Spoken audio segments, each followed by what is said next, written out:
馬里蘭州巴爾的摩發生槍擊案，最少8個人受傷，3名槍手在逃。美國職棒大聯盟邁阿密馬林魚隊王牌投手浩西費南迪斯發生撞船事故身亡，終年24歲。香港有工會調查發現，超過40%在港工作嘅尼泊爾裔家庭傭工月薪低過法定工資水平，最低只有月薪1700蚊港元。週末新聞馬上為你報道。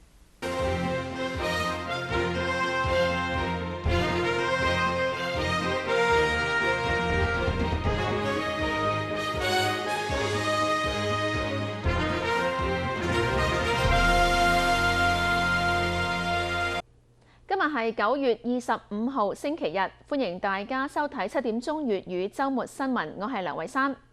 總統大選第一場辯論聽日將會喺紐約州 Hampstead 嘅 Hofstra 大學登場。希拉里同 Donald Trump 今日點樣為兩個人首度面對面嘅辯論作出準備呢？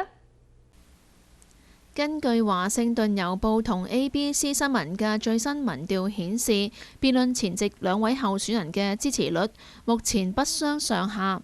民主黨候選人希拉里以46%嘅小幅領先，共和黨候選人 Donald Trump 嘅44%。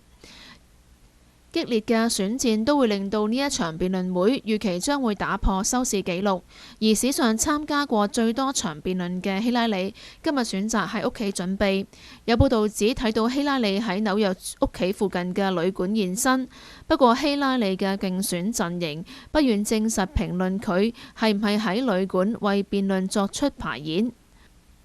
Donald Trump 今日到維珍尼亞州繼續造勢，兩個人今日都分別同到訪聯合國大會嘅以色列總理內塔尼亞胡會面。根據報導，Donald Trump 陣營係喺發現希拉里嘅會晤行程之後作出嘅安排。